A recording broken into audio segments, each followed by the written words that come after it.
Am I the a-hole for telling my mom's husband he needs therapy when he tried to guilt me into letting him walk me down the aisle?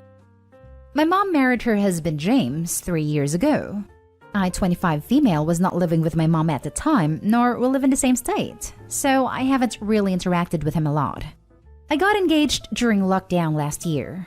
We are planning to get married when everything is safe again. I asked my mom if she would walk with me. She said yes.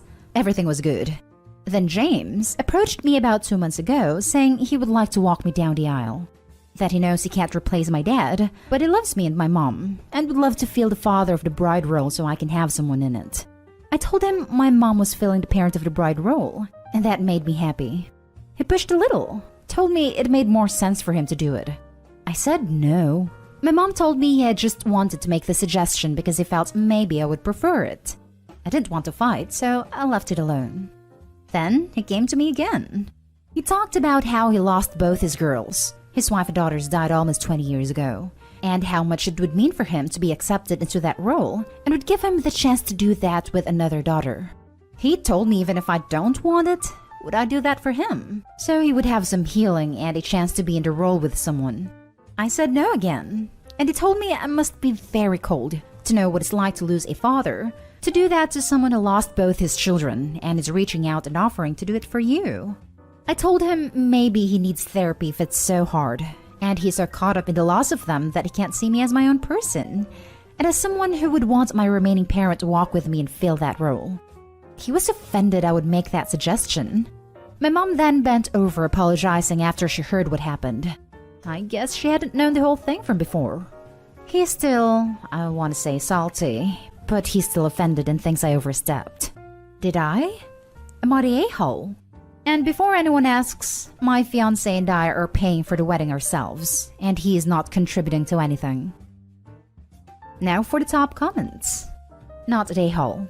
He told me even if I don't want it, would I do that for him? Huh? You barely know the guy and he told you to disregard your own feelings on your own wedding day? Tell him to GTFO. What is he on? What kind of man has the audacity to ask a woman he barely knows to turn her wedding into his personal therapy session? Does he really believe that a 45-second walk with a stranger is going to cure him? Why is he asking her to give up what she has planned on an incredibly important day just to cater to his wants? He could have slapped her face and said, "You mean nothing. I'm the only person that matters in this world," and it would have the same effect. If only we had a word to perfectly describe this kind of person. Oh wait. Narcissist. Not only is the OP not an a-hole, but she actually made an astute observation that her stepfather is indeed in need of therapy to unpack and process some of his feelings of grief and loss that he has obviously not dealt with sufficiently. Okay, y'all are starting to get a little carried away with the insults. Obviously, OP is not a-hole, but that's because she's 100% correct. What kind of man has the audacity to ask a woman he barely knows to turn her wedding into his personal therapy session? The kind in desperate need of therapy. No, OP's wedding is not a place, obviously. But God knows there are few kinds of trauma more damaging than loss of a child. And I say this as the child of 2 dead parents. 1 cancer, 1 self-deletion. Both before I graduated college. I've gone to therapy, and I'm still hurt. But man, the thought of losing 1 child, let alone 2, rocks me to my core. Trauma like that puts you in a headspace that makes clear lucid thought a cruel joke. He can only see himself there because he is deeply, deeply traumatized from all the hours, days, years spent sleeplessly imagining all the moments he could have shared with his kids. Cut him some slack before he gets too mean with the name calling. He really does need therapy though. Not a-hole. My dearest cousin JK lost both her parents when she was in her early 20s. When we heard the news that she was getting married, my parents RM and V had a long discussion with each other and decided they would be graciously willing to play the roles normally reserved for parents, hosting the rehearsal dinner, giving speeches, walking the bride down the aisle. So they called JK, and she was simply speechless. Finally, after regaining her composure, she gently told them they weren't even invited to the wedding. Not the a-hole. If you guys were really close or he's married to your mom for let's say 10+ years, cool. But he overstepped here, and instead of backing down, he starts to guilt trip you? Now for the next story. Am I the a-hole for being upset that my stepdad left me with nothing? My dad passed away when I was 10. I was very close to him, a real daddy's girl. When he passed away, I was devastated. 3 years after his death, my mom remarried my stepdad. While my stepdad was nice to me and my younger siblings, I did not see him as a father. I saw him as my mom's husband. When I was 17, he asked to adopt me, and I declined. I did not want him to replace my real father, but my younger sisters had no such problem. Because of that decision, I've always felt like he has tried to subtly punish me for not agreeing to the adoption. He has excluded me from many things. When my younger sisters graduated high school, he did a father-daughter trip with them to celebrate, and he didn't do so for me. When they graduated college, he attended their graduations. He did not attend mine as he was feeling unwell, although he never specified what he came down with. He posted multiple times on social media about how proud he was about their achievements, but he has never done so for me. When I got married, I chose to walk down the aisle alone. My stepdad didn't say anything, but I know he was upset as he privately complained to my mom, and she tried to get me to change my mind. After my wedding, he was completely silent on social media. He congratulated me and my husband one time, and then just seemed to forget about it. When my 2 younger sisters got married, he was full of pride and happiness and posted so many pictures, selfies, and long paragraphs about how beautiful the ceremonies were, how wonderful my sisters looked, etc. I always thought that I was overthinking and that these actions could be explained away. At the beginning of 2020, my stepdad was diagnosed with an aggressive terminal illness and he passed away last month. During his last days, he did not want to see me, but he did want my sisters and my mom by his side. I was the only one singled out. I respected his wishes, but it hurt so much. When he passed away, he left handwritten letters for my sisters and nothing for me. My younger sister, who was his favorite, got over 20 handwritten letters from him and a special engraved necklace from him. I didn't even get one letter. I feel so hurt. Am I the a-hole for feeling this way? I tried to talk to my husband about this, and he says I'm making my stepdad's death all about myself. I want to talk to my sisters about this, but my husband says it is selfish to do so as they are all grieving. I feel so deeply hurt. Sorry, but you're the a-hole. You kind of excluded yourself. Your siblings were happy to have him as their father. You declined. When my younger sisters graduated high school, he did a father-daughter trip with them to celebrate. Because they had a father-daughter relationship. I did not see him as a father. Your siblings did, so they got him as a father. You got him as my mother's husband, which is how you chose to get him. You excluded him from the father role at your wedding. It doesn't seem like your siblings did, so they got the happy father experience. Again, something you declined. Chose your own path. I mean, he literally asked Opie if he could be her father via adoption, and Opie said no. He wasn't subtly punishing Opie for saying no. He was accepting what she told him about their relationship. She kept reinforcing that lesson, and now she's surprised he didn't think of her as a daughter in spite of her literally telling him not to think of her as a daughter? Yeah, you're the a-hole. I don't understand this position. He asked his stepdaughters while they were children if he could adopt them. Then, he tangibly rewarded the stepdaughters that agreed, and iced out the one that didn't.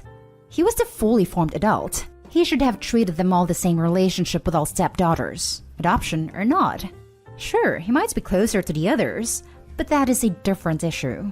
Also, sounds like the Opie's mother went along with it. Mom may be the a-hole. We see the opposite on the sub all the time. An Opie vents on the sub about how their step-parent won't respect their boundaries and keeps pushing for a parent-child relationship. This step-parent took Opie at her word and backed off. Opie said did not see him as her dad. Her sisters did. Why would he keep trying to do father-daughter things with a 17-year-old who told him that he is not her dad? You're the a-hole. He asked if he could adopt you, which is him taking you under his wing as a real daughter. You declined, so why should he care for you as if you were his daughter?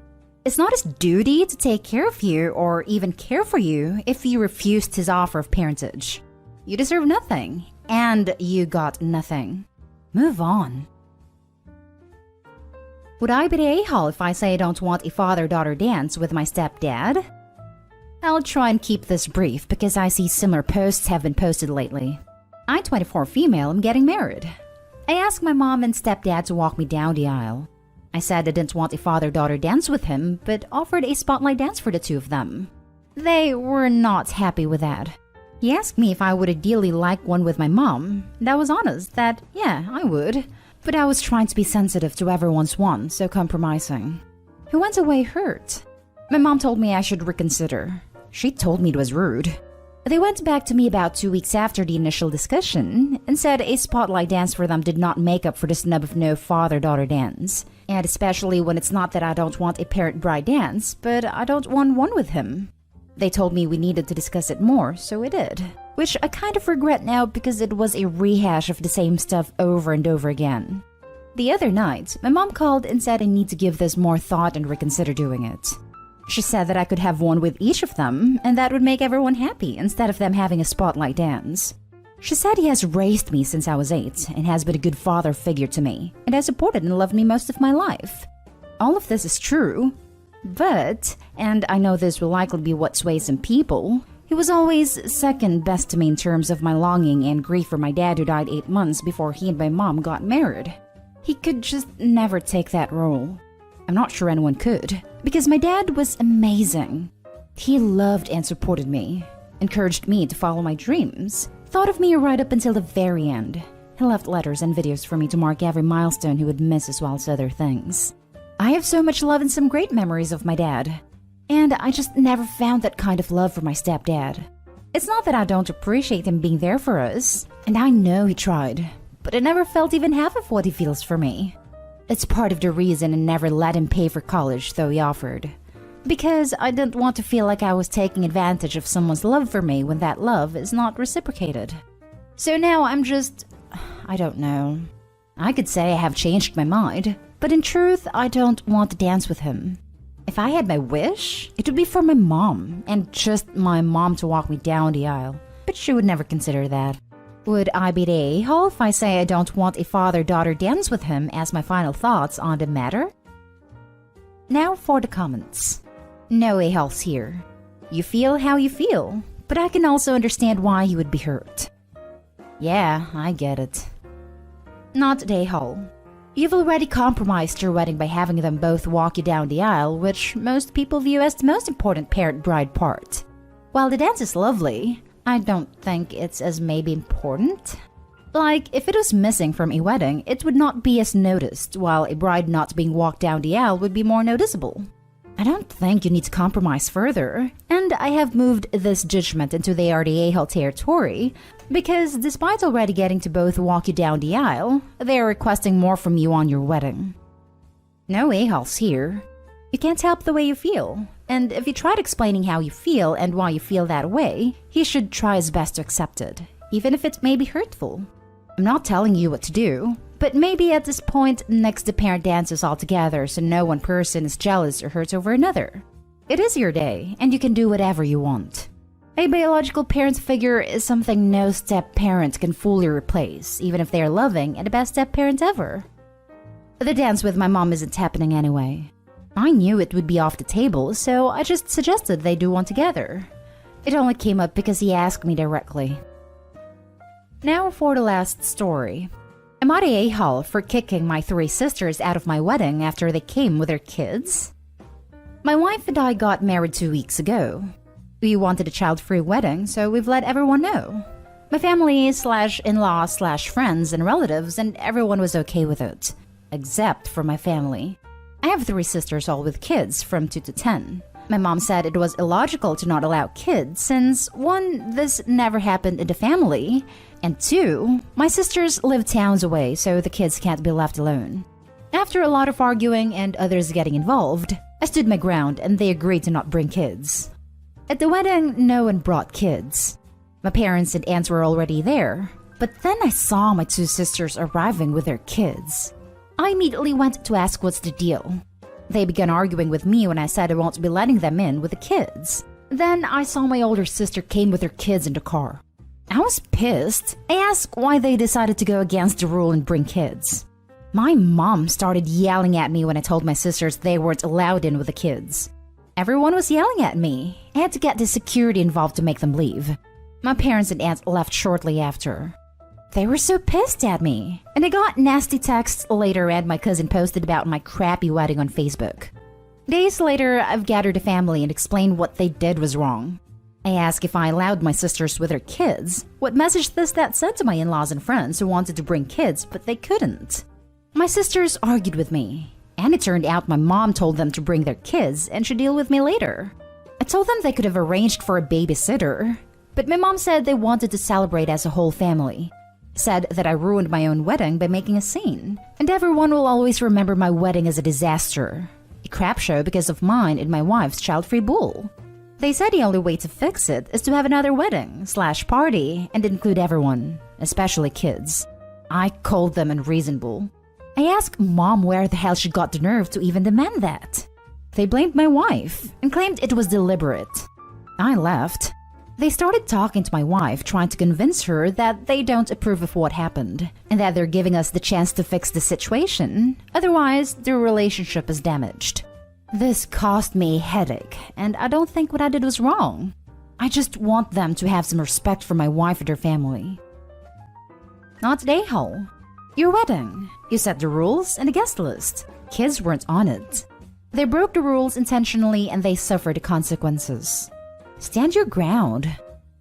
Exactly. Do not throw that second party, because it only sent a message that you were wrong and they were right, and you shouldn't have held a child-free wedding. Don't argue about it anymore. Just do the broken record thing. Keep repeating you knew the rules and guest list. You intentionally broke your word when you said you weren't going to bring the kids.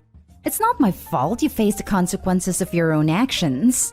Just keep repeating that over and over again, no matter what they say. Not today, Hall, but do throw a second party. At the second party, don't invite mother or sisters. If you want to, invite their kids, with the condition they, mom and sisters, are still not invited. Not today, Hall, and your family's massively crappy. I'm betting this isn't the first time they've tried to bully you to get their way. Tell them to pound sand.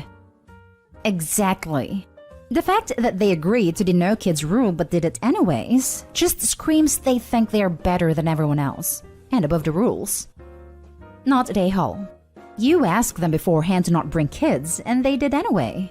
Also, kids count as regular guests for weddings, and it's not cool to bring people that's not invited, especially when you have to pay per person for food, chairs, etc. Right. That in itself is an issue that I didn't have the chance to explain to them.